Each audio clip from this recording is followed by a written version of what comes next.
when you're married and people tell you if you don't treat your woman right, that she might leave your ass. Or ladies, if you don't treat your man right, he gonna leave your ass. Now, this ain't got nothing to do with the Ruffinos. We're great over here. But, man, the two-time National Coach of the Year, at least D1 Baseball thinks so, and Jay Johnson, who is your Coach of the Year yet again, a guy that's went 190-77 in his time at LSU with 2 national titles in a total of 4 years, but 2 out of the last 3. If you're not giving this man everything that he wants, needs, and desires to be the elite and be the best in what is a baseball school of LSU, you start asking yourself the question, are you doing everything right? Are you doing everything that you need to do to make sure that Jay Johnson can go on what we know that he can do, the elite run that he can be on? You know, we talked about dynasty 2 weeks ago. When Jay Johnson won his second national title in 3 years, you and I literally had the conversation of, is Jay Johnson on a dynasty run? As he has won yet again another National Coach of the Year 2 of the last 3 years as well. Some of these TV revenue situations, like, for example, every sport gets an allotted percentage of the $20.5 million that these universities are going to be spending. The interesting part in all of that, some of these percentages are coming out. Like some of these percentages for baseball at Arkansas with 5.7 is what Arkansas is getting on the percentage. Like I think Tennessee announced that they're at 5.9%. LSU not being there, not even being in the top 5 in reference to TV revenue money that other schools are getting. And you ask yourself the honest question, is Jay Johnson getting all of the resources that he needs that other schools are getting? This is not my statistics. You know, Arkansas is reporting theirs. Tennessee is reporting theirs. A&M is at 5.7 along with Arkansas. You start sitting around 5%, that 1% of TV revenue money starts becoming a big deal. For an example, the extra 1% that some of these schools are getting are around $200,000 to $300,000 a year in TV revenue money. What can you do in the portal? What can you do in getting a player that might be on teetering on going on the draft or not? Do you land him versus the other school because they got, well, an extra $200,000 in the extra percent that they get to work on? There is no way humanly possible for Blake Ruffino ever, that I would not make Jay Johnson and give him more than everybody else in the SEC. It would not exist. I went on this rant a week ago, and I'm going to go on another baseball rant in just a moment with Paul Skenes. But regardless of that, there is no way in human hell that I am not giving him more resources than Arkansas, Tennessee, Texas A&M in baseball. You are, and for quite honestly, since the 90s, have been the mainstay in college football, or college baseball, excuse me. You are what everybody strives to be. 8 national championships since the 90s. Guys, the likelihood of you winning a national title more than anybody, any other team in the country is astronomical when it comes to the percentages. Some of these schools are presenting and some of these schools are reporting. LSU did it as well at 5%. Blake, what is 1% to Jay Johnson? Well, it's about $200,000 worth and potentially a top overall pick in an upcoming draft.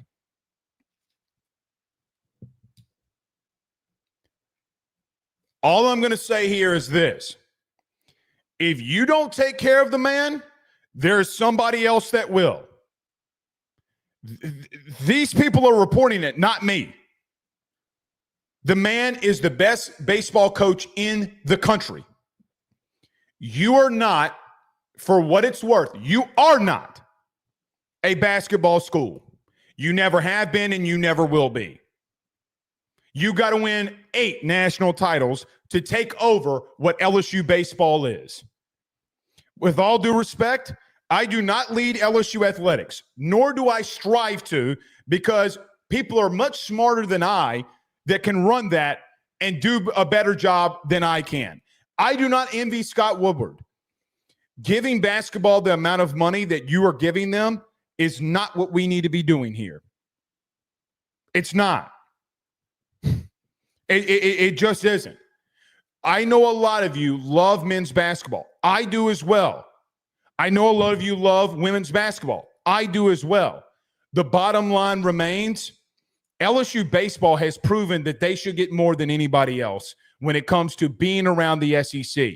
1% difference, moving $200,000, $300,000, and 1% from men's basketball to baseball is nothing, and it better get changed, because there's no way that you and I are going to sit here in a year from now and saying, well, hey, you missed on a recruit from Arkansas. Want to know why? You missed a kid from Tennessee because he went to Tennessee. Want to know why? Because they're reporting it. There is no way in human hell, none, in human hell, that I am allowing that to happen.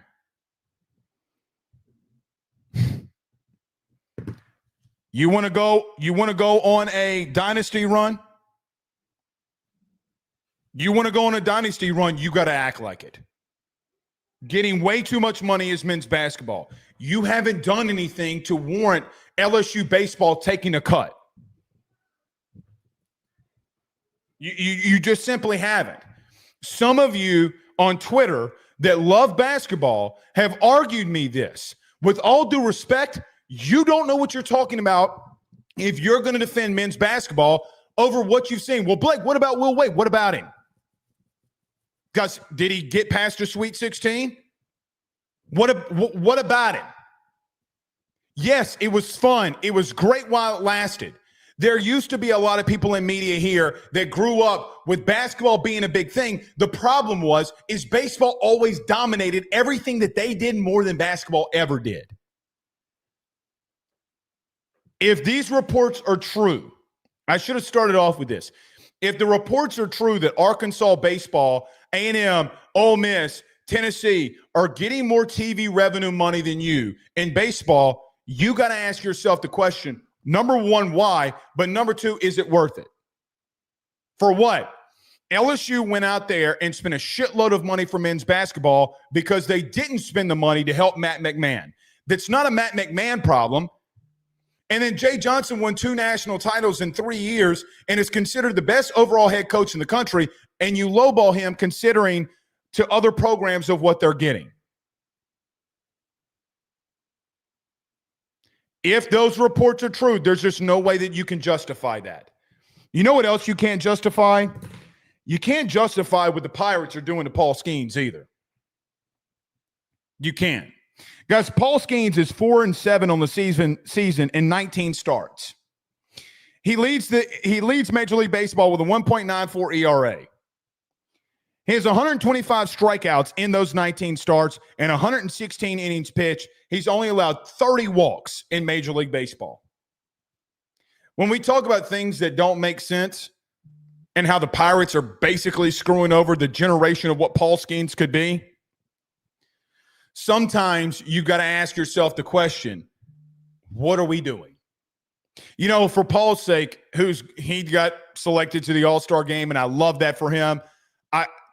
The 4-7 is so awful because there's games where he's allowing a run.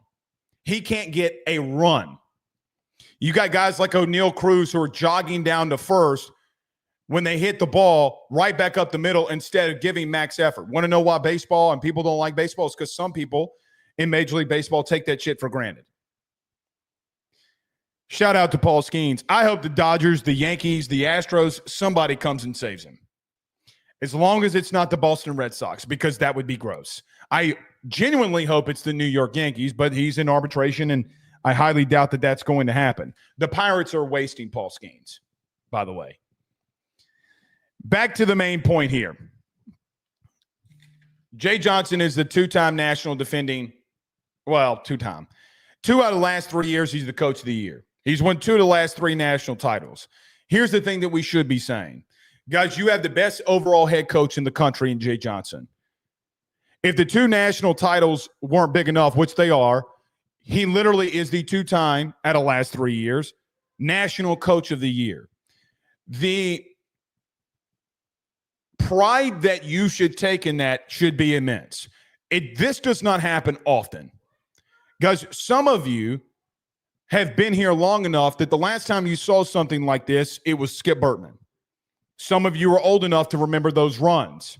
Now that college baseball is taking more of a forefront and is on the minds of many, it is going to places that people have never seen it be in. Guys, I am so for, and we talk so much baseball on this show, as a lot of you know. We barely talked about men's basketball this year because they kept getting their asses absolutely kicked. Jay Johnson is the best head coach in baseball, and you got to give him every inkling of resources that you can imagine. Because, guys, you might have the Nick Saban of college baseball. You literally might have that. And I look at today's success, and I look at Jay Johnson to say this in reference to National Coach of the Year. No one deserves that honor more. You know, it was funny during the season, a lot of people asked, well, can Jay Johnson actually win a national title without guys like Cruz, with guys like Tommy White, with guys like Paul Skenes? Because he hasn't done it already. He's losing to Texas. He lost to A&M. Can he win a national title? Like, there's no way he's going to win a national title. And he went out there and he did it anyway, just like Skip did. You know, when Skip won his first national title, it wasn't with Ben McDonald. It wasn't. Are you on a dynasty level run with the best head coach in college baseball? No one recruits better than this man.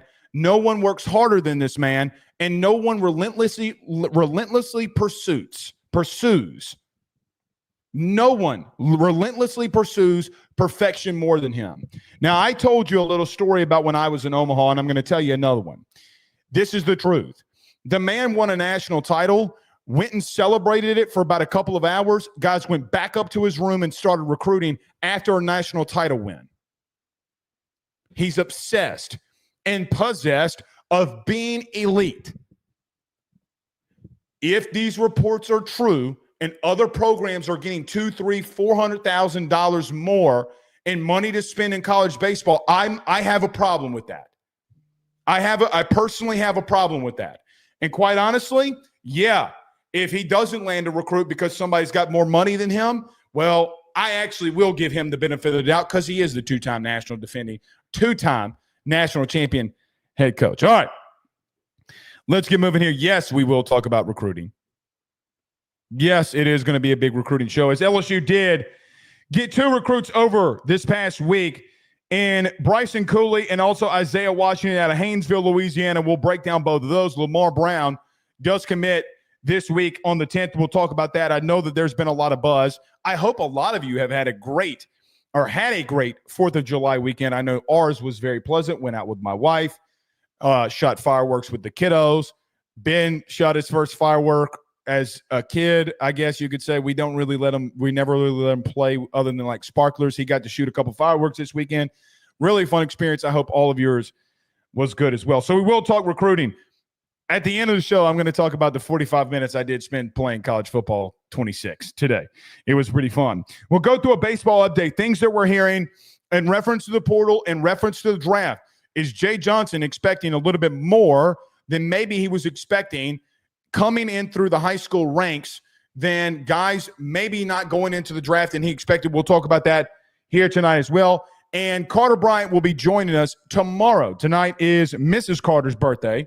I guess we could just call her Mrs. Bryant's birthday. But Carter's not going to be joining us tonight. He's spending time with the family. He will be with us tomorrow. Since he is doing that, at the end of the show, we'll also do hashtag Ask Blake thoughts, questions, concerns. By the way, where is everybody watching from tonight? You know, the best cook in Baton Rouge is right here in this show. Big Mamu, Kevin Fontenot's in the building. What's going on, good man? What's going on, good man? He is the best cook in Baton Rouge. I don't care what any of y'all tell me. He is. But he does says Lamar speaking about Lamar Brown, my gut and intel as of now has me leaning towards him staying home. Plus, the boudin and gumbo in College Station is trash. You know Big Mamu's going to come in here and talk about the food. That is for sure. That is for sure. Speaking of that, Daniel says, Blake, rumor is Brown is Texas A&M bound. We will see. We will talk about it in both lights. Not giving a pick. I told you a month ago that I would not be putting a pick on Lamar Brown until the time warranted it. So it is what it is. David says, Bama did not have a problem paying Saban. LSU needs to take note and do what it needs to keep Jay Johnson. I'm assuming Jay will get a contract extension. If in that contract extension, this is what I do. Stay with me. I do think that Jay Johnson will get a contract extension. Obviously, he won 2 national titles out of the last 3 years. If I'm Jay Johnson, humbly, I'm saying in my contract, I'm putting in my contract at any given point in time that I am at LSU, in the contract that LSU allots the most TV revenue percentage-wise from a TV revenue standpoint to LSU baseball than anywhere else in the SEC where it can be proven. If somebody's getting 5.9%, I'm giving him 6%. If someone gives 6.6%, I'm giving him 6.1%. There's no way that I'm not giving him the most amount of resources that he needs. It is a Saban-level contract. Let me explain. Every time that a coach got hired, for example, when Brian Kelly got $100 million to come to LSU, it being fully guaranteed. I don't know if you remember this. In Saban's contract, he had to always be the highest paid head coach in the country. So every year or every other year, for the matter, Saban would get a contract extension that paid him more than anybody else. Now, it was always a year off because they were negotiating and having to go back up. That was in his contract. So doing that is what I do for Jay Johnson, making him the highest paid head coach in the country, then inverting and turning in that same aspect and giving him the most money that I could. Because LSU baseball deserves it, whether you agree with it or not. They've won the most. Nothing has more success at LSU more than baseball. Nothing. Does not exist. Cheetah Turner says LSU taking Mississippi kids, so every area going to lose their whole town kids. Relax. Oh, boy. Here we go. Here we go. Not good. I can only imagine what this chat's going to be like on Wednesday if that young man goes somewhere else. Personally. Charlie Viator's in the 337. Good to have you in here with us. Richard Reeves is in the 870 Magnolia, Arkansas. Stand up. Good to have you in here. David Bogan is in Zachary, the 225 represent. Love Zach. I love the Zachary area. Really blossoming, by the way, is Zachary. Noah Mason is in Plano, Texas. And happy belated 4th of July, Blake. To you as well, Noah. Glad to have you in here with us. Karen Crow is in the building, the 337, home of the legend Kevin Falk, and Blaine Viator, the voice of the Karen Crow Bears. Yeah, y'all didn't think I know about Blaine Viator. Yes, indeed. Brandon Reese says, Jay Johnson, only 48 years old. He's still pretty much in his prime. Oh, brother. Pretty much. He is. He is.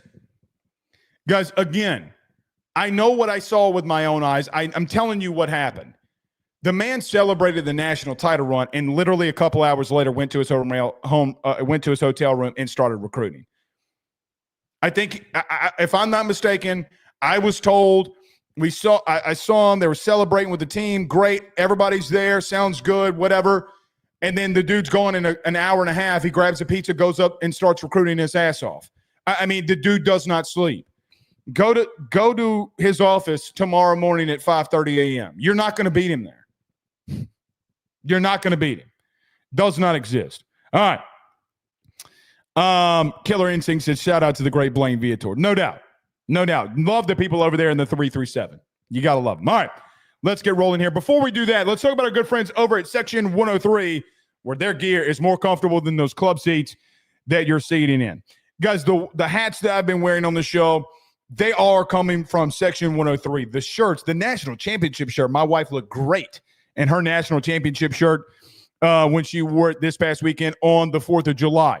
Guys, the gear, the apparel, the shirts, they felt great. The hats, they look great and fit great. Go over to Section 103. Go to the LSU section. Use that promo code AYS to get 10% off of your order. Again, section103.com. Go to the LSU section. Look at all their great apparel. Use that promo code AYS to get 10% off. That way that they know that your good friend Blake Ruffino sent you on by. Let me get to a quick break. We break down recruiting next. Stay with us. BetOnline is the fastest and easiest way for you to wager on all of your favorite sports, contests, events with the first-to-market odds and lines. Find reviews for all the news for each league, including Major League Baseball, NFL, NBA, NHL, combat sports, college sports, esports, and even golf. BetOnline continues to be the top online resource for all of your sports information for live in-game betting, props, and futures. Head on over to BetOnline today and use your mobile device to join and make your first sports bet. Use our promo code BELIEVE50, that's BELIEVE50, BLEAV 50, to receive your 50% off welcome bonus on your first deposit. That's betonline.ag, betonline.ag. He will sell your house and find you a new. Well, Tyler's the man, he's here for you. If you want to buy or sell, well, it's not too late. Dial 955-0008. Just call 955-0008. Y'all call Tyler, he'll shoot you straight. Hey guys, I want to tell you about our good friends over at Red Stick Financial. They're your local residential mortgage broker located right here in the heart of Baton Rouge, Louisiana. At Red Stick Financial, they find the bank that works for your particular set of needs to purchase the home of your dreams or refinance the current one. They truly are your partners in this process, and they pride themselves in helping individuals and families with one simple goal in mind, and that is to make home financing approachable, attainable, and stress-free. They are licensed in all Louisiana, Texas, and Mississippi. So from Amarillo to Meridian and everything in between, they have you covered. Red Stick Financial brings you creative, customized solutions, and they don't believe in the one-size-fits-all when it comes to loans. They even have special options for mobile and manufactured homes located in a flood zone and stated income financing for those of us who are self-employed borrowers. If you or someone you know is looking to buy a home, refinance an existing mortgage, or simply want to know what options are out there for your future, give Red Stick Financial a call today at 225-407-9250. That's 225-407-9250. Or check them out online at redstickfinancial.com. That's redstickfinancial.com. Before you purchase the home of your dreams or you go and do that refinance, you need to go local. Go Red Stick. We're back. All right. Let me put in a rally pillow because this segment's about to get really interesting. All right. Here we go. Oh, boy. LSU got 2 commitments this past week. Now, we didn't go live on Friday, so we really couldn't do what we needed to do. But nevertheless, LSU did get a commitment from Laurel, Mississippi's own Bryson Cooley, one of the top 2 offensive linemen out of Mississippi, a 4-star tackle who I personally believe Bryson Cooley can play right tackle. Look, if you go and watch his film, the big offensive lineman, I thought 6'5 plus, 280, 290 pounds, I thought would be a prototypical right tackle for what LSU needs and would get him as. Guys, I don't know if Bryson Cooley can't play guard. If you've followed this show enough, there's a lot of offensive line talk that we get into, especially when it comes to recruiting and where I think guys can play, et cetera, et cetera. Cooley blocks like a true prototypical right guard. The dude mauls some people. Now, playing along the entire offensive line where he has in high school, outside of center, I mean, the kid has played a lot of different positions when you turn on the film. I do think right tackle, for the 4-star big offensive lineman out of the state of Mississippi will be where he is going to be projected. I don't know if he doesn't have versatility in reference to where he can play. Now, the big thing about having a right tackle or a prototype or a prototypical type of right tackle, sometimes these guys can come play in and guard. You don't have to be as athletic as you were or need to be at left tackle. Now, LSU has gone out and got both of the top players or top offensive linemen in the state of Mississippi. They go and get Tristan Keys out of the state of Mississippi. I like the Cooley pickup. And listen, for what it's worth, Brad Davis has been the overall most consistent recruiter from a high school level perspective than anybody on this staff. It isn't remotely close. Now, he has the biggest position in reference to, look, you're only going to get a quarterback. You're only going to get a pair of running backs if you even get one in this class. You're going to get maybe 3, 4, 5 off defensive linemen, but you split those up from edge to interior guys with 2 different head coaches. Brad has a bigger overall situation where he's got to bring in talented guys. Now, the issue, and which we'll see this year, we all know that Brad Davis can recruit. Can he develop? Can he do some things in this class after having 2 extremely talented offensive linemen in Emory Jones and Will Campbell? How do these guys develop up front, which is probably going to be the crux of what you do offensively this season?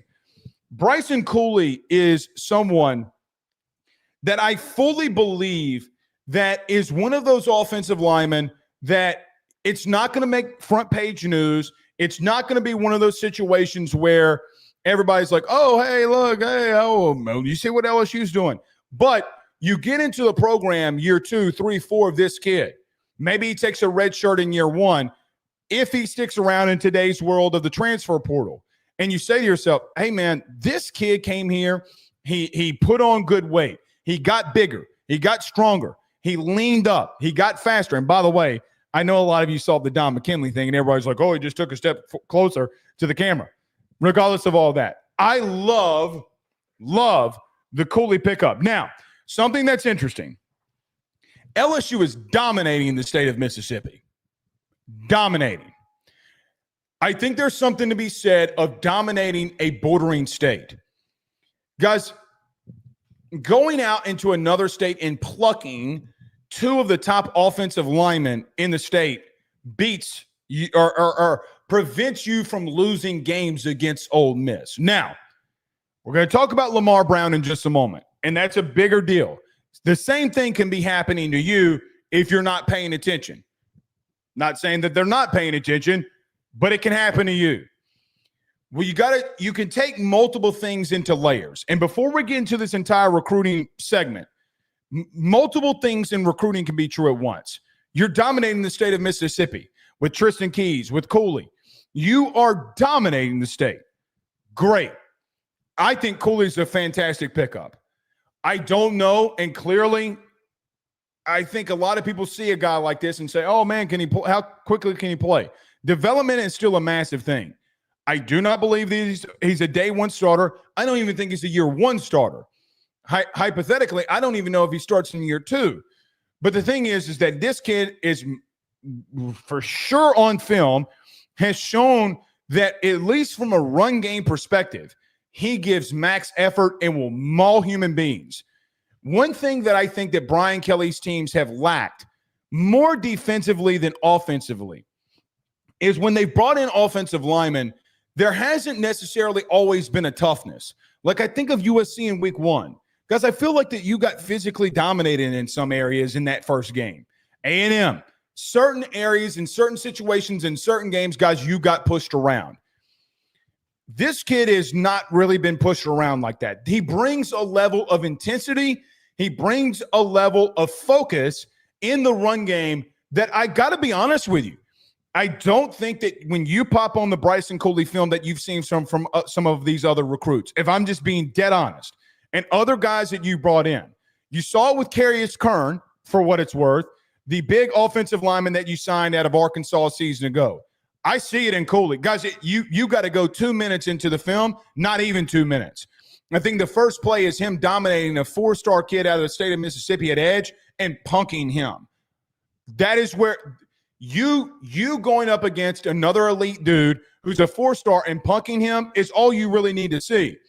You pop on the film, the kid can really do it. Now, needs to work on footwork, needs to work on pass pro. I think that he is way too imbalanced when it comes to pass pro. That is every offensive lineman's struggle, literally in high school. Got to sit back on his heels, got to get right reps. I think that Brad Davis and company will be able to do that with him. I think it's a massive pickup for LSU. But the top 2 offensive linemen out of the state of Mississippi is absolutely massive. It also begs the question, does Ole Miss continue like they did last year? Do they come back in here and keep trying to pluck Louisiana dudes? Do it again and see what happens. If we're being honest, it's a shot across the bow to Ole Miss. Don't be doing that. Let's see what happens here. Not the only commitment that LSU got is they also got a 4-star athlete, #DB, Isaiah Washington out of Haynesville, Louisiana. Why does Isaiah Washington feel to me like one of those kids? And it's some of you that are in recruiting. Why does he feel like one of those kids that's inside the state of Louisiana? Some services have him as a 3-star. I have no idea what Rivals and On3's doing. I don't even know if there's just 2 services or 1 service. I have no clue anymore. The bottom line remains, Isaiah Washington has committed to LSU as a DB. Guys, to me, I feel like this is one of those kids, when you watch him out of Haynesville, when you watch the tape, he feels like to me that he's one of those kids that just comes out of nowhere in the state. A very massive riser. And listen, the staff deserves a massive amount of credit for staying on a kid and for getting a kid that in the state as a senior, going into being a senior, has made a massive leap. Isaiah Washington might be one of those kids you look up at the end, a lot like Deshaun Spears was at the end of his senior year, didn't have the accolades of Deshaun Spears, but you look up at the end of the year and you'll be like, hey, dude, this dude's in the top 150. I don't know if he can get there, but I think he can get into the top 200, driving up recruiting boards. Isaiah, I've said this, and I will get this out of the way. Kids that don't primarily play the same position that they'll play in college, especially DPs that play quarterback, I've always had a little bit of an issue with it. The last time that I remember LSU doing this, probably 2011, 2012, and it really benefiting. Corey Webster was a quarterback at St. James. The whole Jimbo conversation about going against Corey Webster was an amazing one with our good friends Hester and Flynn over at Off the Bench. You should go listen to it. It was a fantastic interview, especially talking about those recruiting days with Saban. Isaiah Washington, 6'2", 175 pounds. Guys, he is rangy. You go and watch Isaiah Washington on film. I think it was like the minute 37, I think it was, in his film, in his huddle film. It doesn't look like that he's running fast. And then because he's 6'2", 175, and then you're looking at him like, damn, he's covering a lot of ground. Like, let's rewind that. Damn, he just covered 20 yards. Damn. This kid is long, rangy, quite honestly, a prototypical type of kid and a prototypical type of dude like Corey Raymond likes. I love these 2 pickups. I think that Isaiah Washington, for what it's worth, is going to be, I pray, again, might not come in and have the instant impact, but I think that with development and time and training and putting on some size, guys, you can't teach 6'2" and a kid that can run 4.4, 4.5. You don't teach that. The length at corner is something that Corey has always liked and that he's always loved. Let's see if Isaiah Washington, let's see if the staff can make something of it. But I really like the pickup of a kid that is really climbing up these recruiting boards here of recent. All right.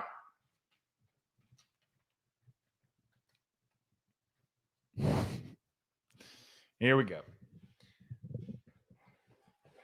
Blake, the Mr. Negative guy, I guess, is here we go. All right. So you did get 2 really good recruits, and you did get 2 really good commitments on the 4th of July. Now, I am going to bring this up before we even get rolling. In the 2026 class, LSU currently, per On3, sits as the number 7th class in the country. Last year, you finished on 3 at 9th. I do like On3's recruiting process because it goes based off of average of dude that you got. Right now, you sit at 4th in the SEC in recruiting. There are a couple of teams that are ahead of you in recruiting right now. Georgia, Texas A&M, and Alabama all are ahead of you in the recruiting rankings. This is what I will say, and I tweeted this out after Isaiah Washington committed. Of all of those that are above you, Georgia has 27 commits, A&M has 24 commits, Bama has 19. In that, LSU, of all of these SEC teams, like, for example, Florida's got 16, Tennessee's got 17, Texas has 17. Of all those commitments and all of those rankings, LSU sits at the lowest of them with only 14 commits. Now, in that, I will say there's a lot of ground that can be made up. You got to hit on some in-state kids here, which brings up the question, which a lot of people have brought up in reference to, and listen, you went outside of state, and we talked about this last week, and getting the 5-star kid out of Pensacola and Trenton Henderson. Lamar Brown is going to commit on July the 10th, and there's been a lot of buzz about where he's going to go. Guys, I have no clue. But here's where I sit in reference to Lamar Brown. We're going to break down both of them on him going to LSU or him potentially going to Texas A&M. Let's start off with him going to A&M first and get the negative out of the way. Hayes Fawcett of On3 had posted earlier that Texas A&M is about to get 2 commits, which sparked the conversation on social media from most. Is Lamar Brown going, the number 1 player in the state of Louisiana, out of University Lab, 6'4", 285 pounds. They have him listed as an athlete. Does he play offensive line? Does he play defensive line? Who in the hell knows on how that's going to go? I think if he goes to Mike Elko, he's just going to play defense. That's neither here nor there. Regardless of that, Lamar Brown is committing on the 10th, and Hayes Fawcett came out and said that Texas A&M is about to get 2 recruits. I will remind people, last week, and this is not Hayes Fawcett's problem, he also came out and said LSU last week was getting 2 commits, and J.J. Bush, who did not go to LSU, went to Arkansas, and Trenton Henderson. There's a lot of time before the 10th. You got 3 days. You have today, you have tomorrow, you have all the way into the 10th. Lamar Brown, for what it's worth, if he goes to Texas A&M, guys, 2 of the top 4 kids, if you do miss on Lamar Brown and he goes to A&M, will be going out of state. Blaine Bradford, the number 1 safety in the state, a 5-star kid out of Baton Rouge, and Lamar Brown, would, if he goes and commits and stays with A&M, the number 7 overall player in the state would be going to Texas A&M. Guys, I don't want to hear, if he does choose that route, I do not want to hear these 3 things. I don't want to hear it's about money. I don't want to hear about, well, it's a different day in recruiting, because yes, you can be true, and it can be very true, that multiple things are true in how today's world of recruiting works. In the state of Louisiana, with you being the only Power 4 team in the state, it is never acceptable to lose 2 out of the top 4. Les Miles, for what it's worth, a lot of you blamed him, rightfully so, for doing that exact same shit. I digress there. If you lose 2 of the top 4 kids in the state, and Blaine Bradford and Lamar Brown from Baton Rouge, that play in Baton Rouge, and one is on your campus, there will be questions that need to be answered. Now, there is a long way until signing day. Guys, you got until December. As you know, and I know, last year you literally went through what arguably was one of the most publicized recruiting situations of all time in Bryce Underwood. Guys, until the 11th hour, he was committed to you. He gets a shitload of money offered to him, and he stays home and goes to Michigan. Good on him. If Lamar Brown does decide to go to Texas A&M, Blake Ruffino will not accept, it's a money situation. Let me explain why. If you read Wilson Alexander's article from The Advocate, they publicly stated to him that last December, I'm assuming with guys coming back on the roster and money that they spent in the portal, that LSU spent nearly or roughly around $10 million in December for recruiting. Some of that has got to do with TV revenue that they have to pay. Some of that has got to do with NIL. Regardless of all of that, guys, you cannot lose the number one player in your state. Cannot happen. Or do we agree with that? Does everybody in here agree with that? So if we agree with that, then, and some of you may not, certain situations can happen. If we agree with that, guys, you just publicly came out last week and said that you spent $10 million in December. Don't start throwing around to me that it's a money issue. You get what I'm saying? You can't say that you cannot say it's a money issue and then come right around the week before saying that you spent $10 million in recruiting and then not have this situation. Now, I don't know what Lamar Brown is asking for. I'm not going to assume to know details because you hear stuff and you never really know if it's true. But for argument's sake, in today's world, say the kid wants $500,000 and you don't want to pay a high school kid that. That is, guys, we got to get over. We have to get over that a young man who is a top 10 recruit in the country, guys, in the NFL standards of this, a top 10 pick. What's the going value for him?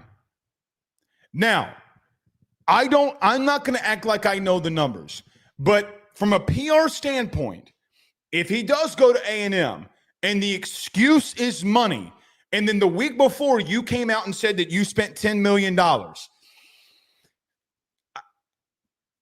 I will ask you in the chat, how do you feel about that? I'm not even going to give you my opinion. Tell me inside the chat. How would you feel about that? Because in my humble opinion, it's a weak-ass excuse. We have him valued at X. He's asking for Y. A&M's going to pay him Y. We are going to only pay him a value of X. Because if we're squabbling over $100,000, $150,000 a year, none of that shit matters when you are losing in games you have no business losing to. I will remind you, in the SEC losses that Brian Kelly has had against SEC opponents, they are allowing 250 rushing yards plus per game.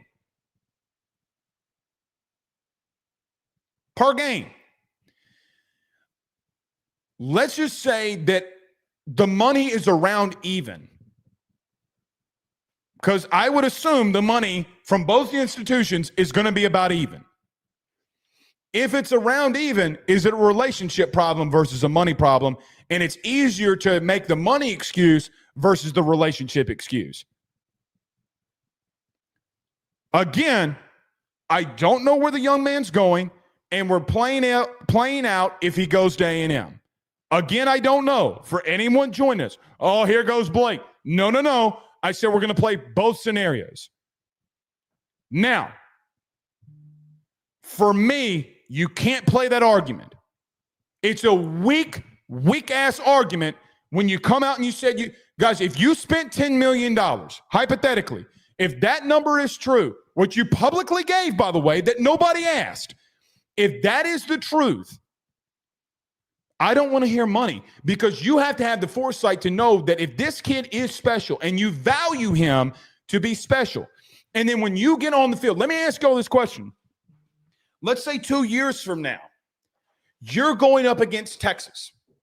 Shit, you're going up against A&M who wants to run the football and you can't stop them again. Are you going to squabble over $150,000 that you could have paid the kid when he could have made an impact on your line of scrimmage?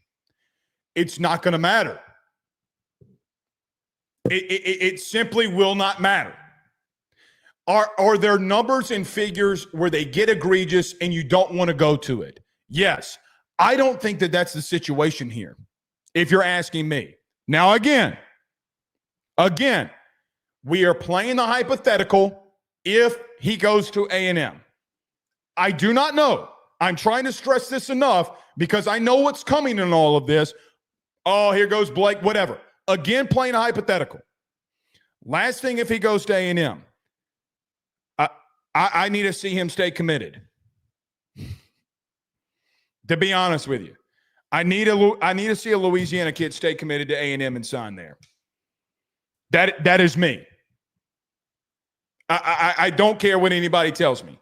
I need to see that happen. It very well could happen. Very well could. And I will concede that point. I need to see it. Now, let's get to what happens if Lamar Brown does commit in a couple of days. If he does commit in a couple of days, and you do get a top 10 overall dude in the nation, offense, defensive line, let's start up on how this sets up for you. Hypothetically, if Lamar Brown does commit to LSU, that means you would have a defensive tackle, a 5-star, top 10 player in the country. You would have Richard Anderson committed to you out of New Orleans, a top 25 player in the country, a 5-star athlete. And then you just brought in an edge rusher who's a 5-star kid at edge and Trenton Henderson. That's when you start separating yourself. There's a fine line that you got to be at. The fine line is when you start getting 3 5-star recruits along a line of scrimmage. That is what LSU should always be doing. If Lamar Brown, and hypothetically, I'm just saying if he plays the defensive line, he could go to the offensive line. I have no clue. I don't know what the young man's path is going to lead him to being. But hypothetically, in this scenario, if you have 3 defensive linemen that are 5-star recruits, and the problem that you've had defensively, and let's call it what it is, more than safety, that you have not been able to stop the run consistently, guys, that's how you start changing shit. Quite honestly, that's how you start making the playoffs and winning national titles. Or not even winning a national title, that's how you start making runs. Because the LSU that I remember and that everybody fell in love with was, man, that defense is all after your ass. And they constantly will be. Guys, you bring in 3 5-star defensive linemen, that's when shit starts getting very real. When I look at Lamar Brown and I look at the situation, guys, I told you on our message board a month and a half, actually more than 60 days ago, so more than a month and a half, over 2 months ago. I was asked a question on the message board, what do I think about the Lamar Brown recruitment? And I said, guys, I just have no clue. I think A&M thinks that they're landing him, and I think LSU thinks that they're landing him. And I don't know because I hear so many different things that, quite honestly, I just don't trust. Today, Hayes Fawcett comes out and says A&M's about to get 2 recruits. Well, the kid's committing this week. LSU needs to do what they need to do here. You cannot lose 2 of the top 4 recruits. You can't lose 2 5-stars out of your class. It cannot happen.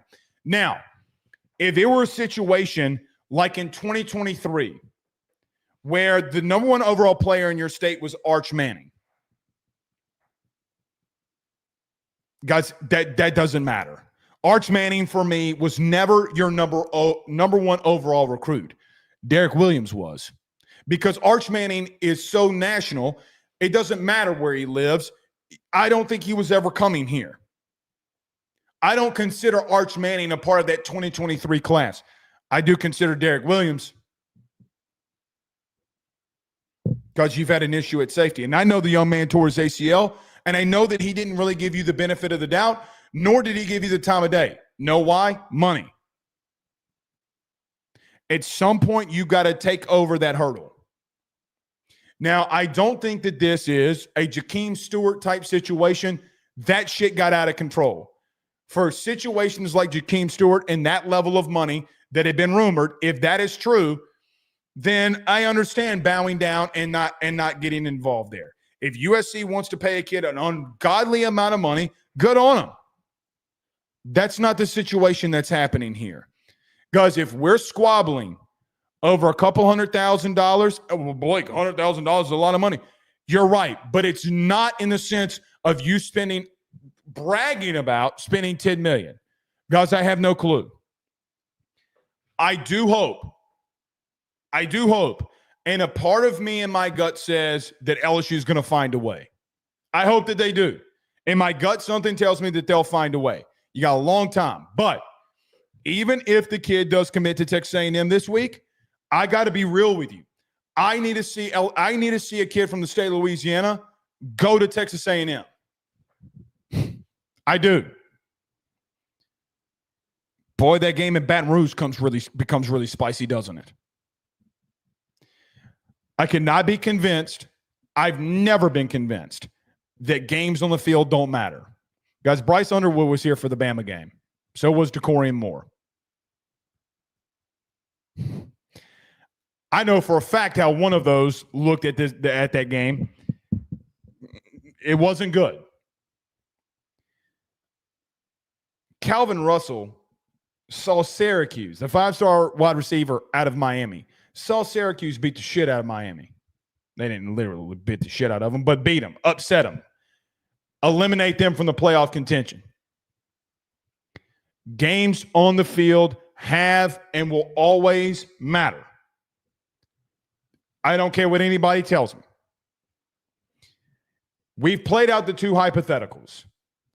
My gut tells me at the end of the day, LSU is going to find a way to get this kid when it's all said and done.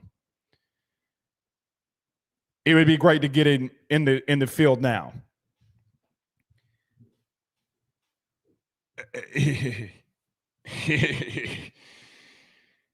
You got to land top talent in your state. The excuses that I have seen from some of you that if this does not go your way, guys, I got to be honest, you can't accept anymore. You can't accept.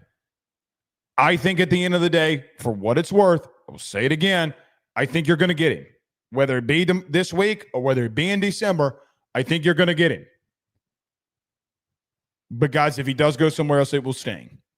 If he does commit somewhere else, it will sting. Let's see what happens. Have a lot of faith in the staff. I have a lot of faith in Brian Kelly that we can get this done. Let's go get it done. All right. Let's get moving here. Let me get to a quick break. When we come back, we'll get to some baseball. Stay with us. Guys, let me tell you about our good friends over at Grand Slam Heating and Air, where your comfort is their top priority. At Grand Slam Heating and Air, they promise to provide customers with high-quality HVAC service at an affordable price while ensuring the homeowner peace of mind. From their office to your home, they guarantee the best hassle-free experience around. Efficiency and comfort is their game.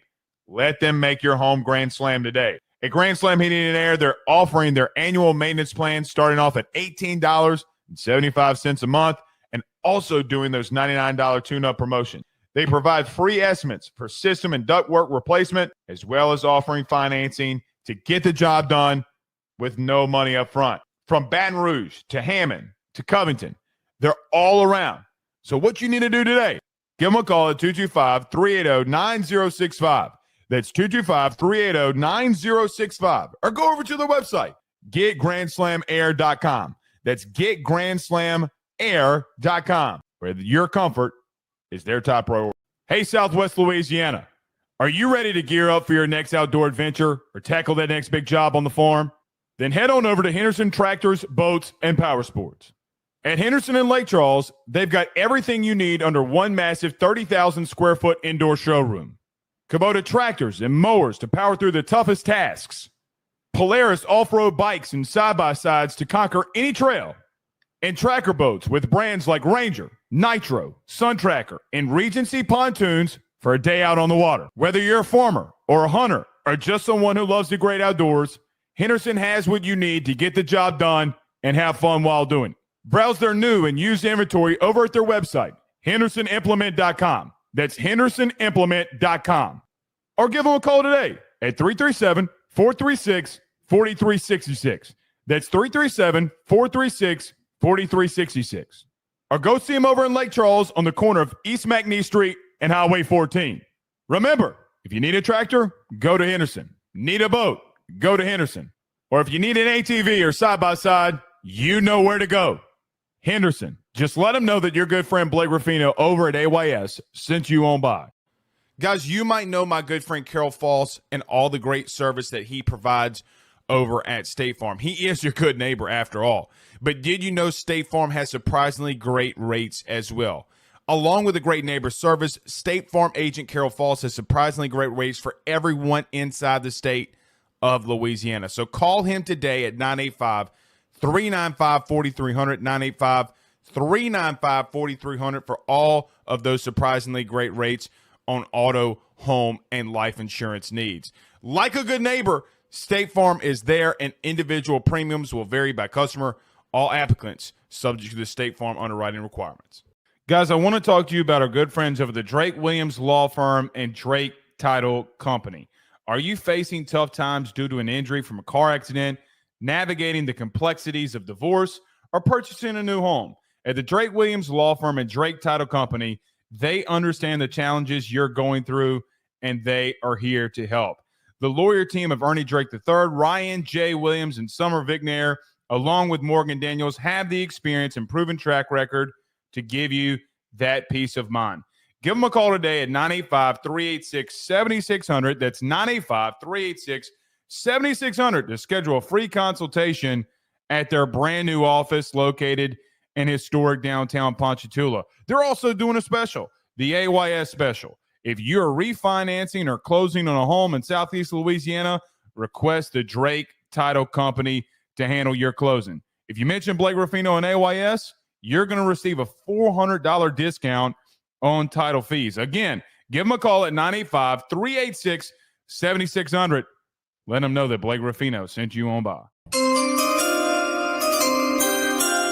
Matt Zenitz of 247 Sports says Ole Miss Director of Recruiting Strategy Kevin Bolden is in talks to head to LSU to take an off-field role. LSU has a Director of Player Personnel role that is open after Preston Tiffany left for the Philadelphia Eagles. I would assume, if I were a betting man, that this has Austin Thomas's handprints all over it, and the new Director of Player Personnel as Preston Tiffany was someone that he brought with him from Ole Miss to LSU. Kelvin Bolden has some on-field experience along with some off-field experience in recruiting. When you're hiring someone, let's just call it what it is. So in case you missed it, some breaking news.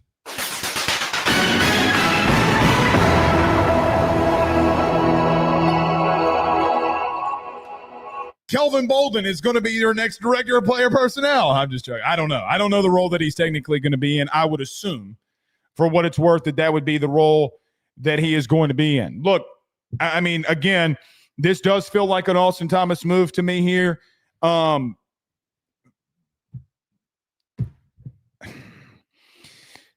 don't know much about how Kelvin Bolden will be able to come in here and do some of the things that need to be done. I got to be honest with you. I think that he can do a great job at this role. The thing about this role for Kelvin Bolden, the thing about this role and being in Director of Player Personnel, you have got to have stability. You know, when we talked about the defensive line situation, the defensive coach or defensive tackle coach's position, we talked about there needing to be connectivity. There needs to be someone who can be here for more than 1 year.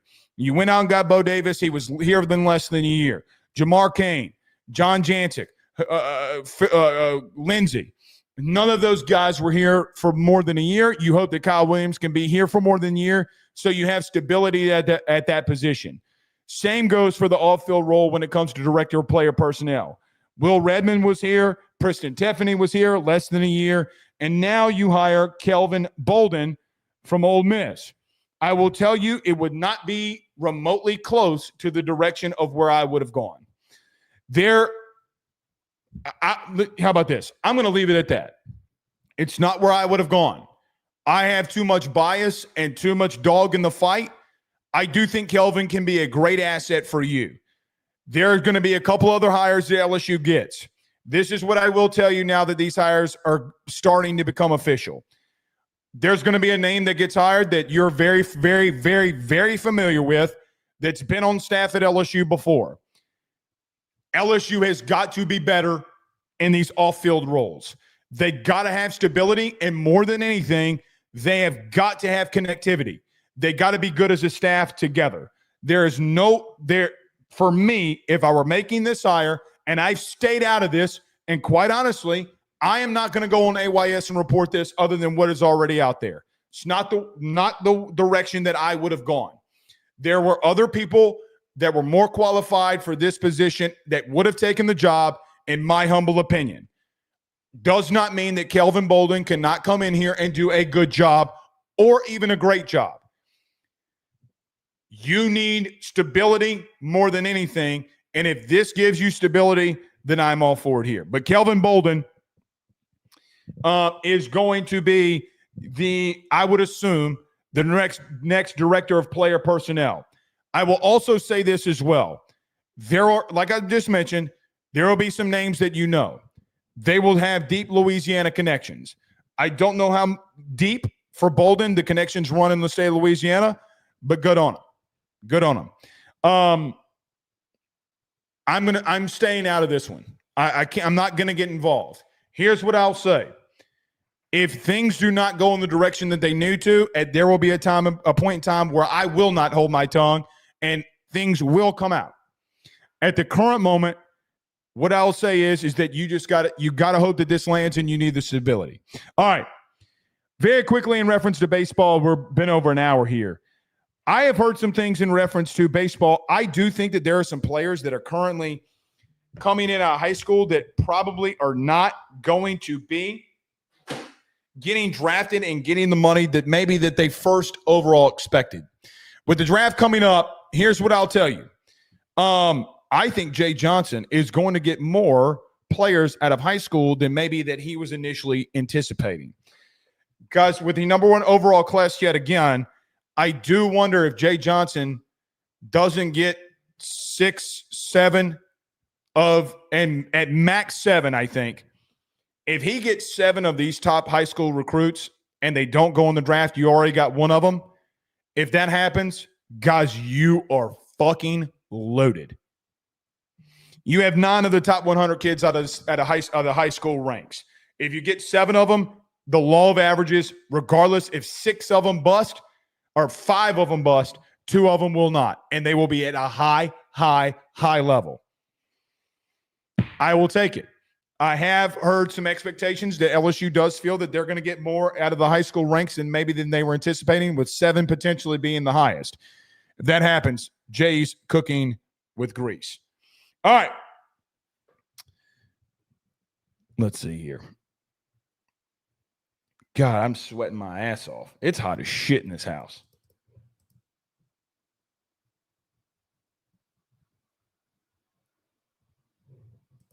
It's hot as shit in this house. All right. Go Tigers, says Edo. Yes. Yes. Corey Johnson says, sounds like Jeff Martin to me. Don't know if that wouldn't be a interesting place to look.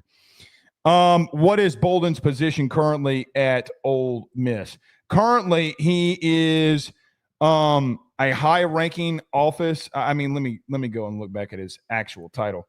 He's the director of recruiting strategy at Ole Miss, basically the director of player personnel over recruiting. Yeah. We'll see. All right. We'll see y'all soon. See y'all tomorrow. Y'all have a good night. Peace.